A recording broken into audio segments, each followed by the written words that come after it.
Iracema, que é minha prima de Paranavaí, nós fizemos uma reunião de família lá também, e aí a pia toda cheia de louça, aquela dificuldade, né, e tal, todo mundo ali festando, vou lavar essas louças, deixar limpinho, né, e limpei a cozinha. Teve alguns primos que não são acostumados com esse tipo de coisa, né, e aí eles davam risada, chegaram a tirar foto, né, como se fosse uma coisa do outro mundo. E eu agradeço a Deus primeiramente e a minha mãe, que ainda vive, e ela pode atestar isso, porque ela na sua educação ensinou todos os filhos, homens e mulheres, que a casa, o lar, educação de filho, limpeza de casa, lavar roupa, isso não é coisa de mulher, isso é coisa de gente que gosta de limpeza e organização. Então homem e mulher pode fazer. Ser homem não significa ter um pênis, de preferência o maior e mais atuante do mundo. Assediar, fazer piadas e brincadeiras de mau gosto sobre a mulher. Vestir-se com cores azuis. Dizer ter orgulho de ser hétero. E afirmar pertencer à família tradicional. Bom, pessoal, aqui não é só as mulheres que trabalham, não. Os homens aqui também têm obrigação e tem que trabalhar também, ó. Pra você ver, o Donizete tá fazendo uma faxina aqui, lavando a louça. Não, mas é claro. Não, eu falando com a Jenny, não é com a Maria, não? Eu cozinho, eu lavo as louças, limpo a casa, sem problema nenhum. Quem menos lava aqui e cozinha é a Ruth. Aí... ultimamente é assim. Não, mas sempre foi. Não, mas agora é mais, ele tem cozinhado mais. Tá vendo? Tô melhorando.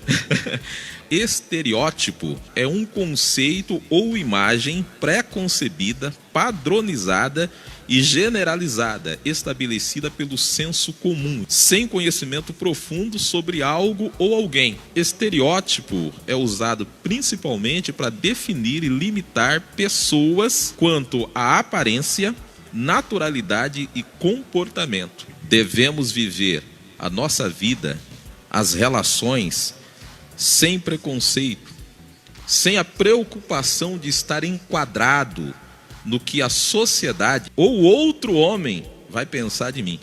Cristo deseja nos libertar do estereótipo, essa coisa de ter que provar que somos homens, do jeito que as pessoas pensam, imaginam que nós deveríamos ser, para além de ajudar a cuidar de casa, submissão ao marido, para além de educar um filho. Jesus, por meio da graça, ele aboliu leis, costumes que excluíam mulheres, pobres, doentes e estrangeiros, dentre outras, que passaram a ter vez e voz na igreja e na sociedade. O barro que você foi gerar. Carne, emoção, mulher. Para decantar você nessa canção. Feitas de carne, guiadas pela emoção, diferentes entre si, mas iguais em coração. Não procuro sua razão, pois para mulheres não existe definição. Débora sentava-se debaixo dela, e os israelitas vinham até ali para que ela julgasse as questões que eles traziam.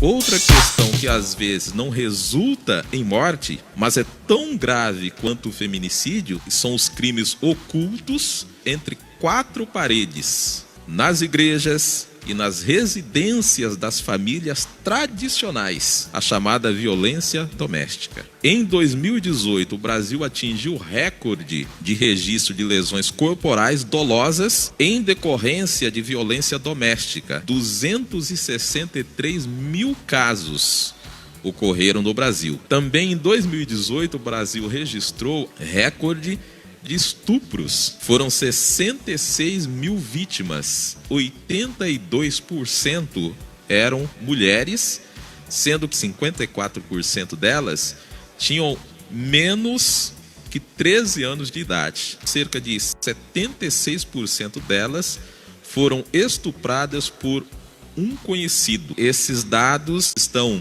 subnotificados. Inúmeras vítimas não denunciam a agressão, porque conhece o autor da violência e até mesmo para proteger o agressor em alguns casos, que sustenta a mulher que foi estuprada. É alguém do convívio, é um marido, é um pai, é um patrão, é um pastor, é um padre, é um amigo. Nós vivemos no país que é o 5º no mundo em assassinato de mulheres. Em 2021, durante a pandemia, 17 milhões de brasileiras sofreram algum tipo de violência. Eu lamento constatar que a igreja, enquanto um sistema religioso, tem sido odiosa, violenta, legalista, excludente para manter a dominação de um sistema político, na verdade, em detrimento de pregar a verdadeira graça de Jesus, a graça de Deus, o evangelho que liberta. Se fosse olhar, pastora Ruth, o legalismo, nessa passagem que nós lemos, a mulher seria apedrejada.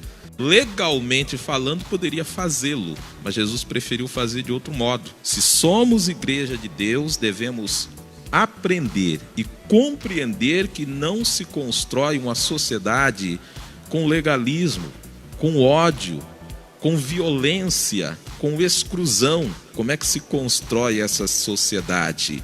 Com aquilo que Jesus Cristo legou para nós. A graça, o amor e o perdão, que foi o que ele ofereceu para essa mulher. É sob essa perspectiva de graça que eu passo a abordar a violência contra a mulher, que permanece como um dos principais obstáculos para a efetiva igualdade de direitos entre homens e mulheres.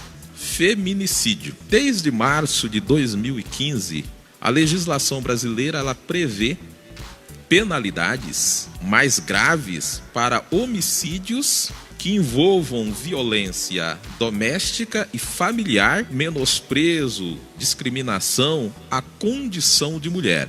Em 2019, registrou-se 3.739 homicídios de mulheres no Brasil. Nós tivemos uma redução em relação a 2018. Porém, 1.314 são feminicídios, contra 1.225 em 2018 e 1.047 em 2017. Um aumento de 7% no número de feminicídios no Brasil. Os casos mais comuns desses assassinatos ocorrem por motivos como separação e são praticados por homens. Houve um flagrante, né? Se foi pega no ato, chegaram, ela estava adulterando com quem? Aonde que estava o homem? O homem não teria que ser apedrejado também, como dizia a lei? Ou só a mulher teria que ser apedrejada? Esse tema, igualdade de direitos, ele compreende as lutas em busca de reconhecimento e de respeito às diferenças naturais entre homens e mulheres. Então, o texto lido, ele nos leva a lamentar, orar e cumprir nosso papel de propagadores dessa graça numa sociedade corrompida que forma e acoberta homens violentos. A absolvição da mulher adúltera, esse caso que nós lemos, é uma afirmação de Jesus para a igreja deixar o legalismo. Não podemos continuar, no que se refere à relação masculina e feminina, preocupados com o legalismo, fechar os olhos para as atrocidades que ocorrem, inclusive dentro das igrejas, e dizer que essa relação ela deve ser hétera, indissolúvel, monogâmica, fiel até a morte, com o sublime propósito de gerar filhos. A gente fica mais incomodado que o casal, né? Isso é um mal que a sociedade tem. Mas vocês não vão ter filho? Mas o que está acontecendo? Tem algum problema e não sei o que, não é assim? Olá, graça, saúde e paz. 8 de março de 2026. Que calor imenso! E eu trancado aqui dentro de um veículo. Mas é para uma boa causa. A inflorescência, a mulher e o amor. É sempre a mulher. É sempre ela. É sempre esse ser que vê a vida pela janela e pinta em aquarela, com tons violetas, amor ou magenta. É sempre a mulher que bate o pé, se levanta entre a multidão divina, humana, misteriosa. Só não encanta quem é cativo da desunião. É sempre ela, a mulher toda bela, tão bela de coração ardente, de antepassado vivo, de Ocidente e Oriente. Sempre ela, toda ela, é sempre ela. Essa mulher tão singela que vence forças maiores do que ela, que combate poderes e que se revela na inflorescência de uma planta qualquer. Parabéns, mulher, que seja seu dia, todos os dias, noites, meses, anos de reconhecimento e respeito. Mulher é poesia, é palavra que ensina, vontade que não acaba, é tempestade levada e trazida, vezes sem fim. Mulher é misericórdia, é razão que nunca se perde, é aquele pecado tão desejado, tão perdido, tão encontrado. Mulher sente como nenhum outro ser, sente, ama de um jeito próprio, tal qual pétala faz com sua inflorescência. Mulher sente tudo e não se esquece de nada, porque tudo resiste no coração que movimenta tudo, o mundo e as pessoas.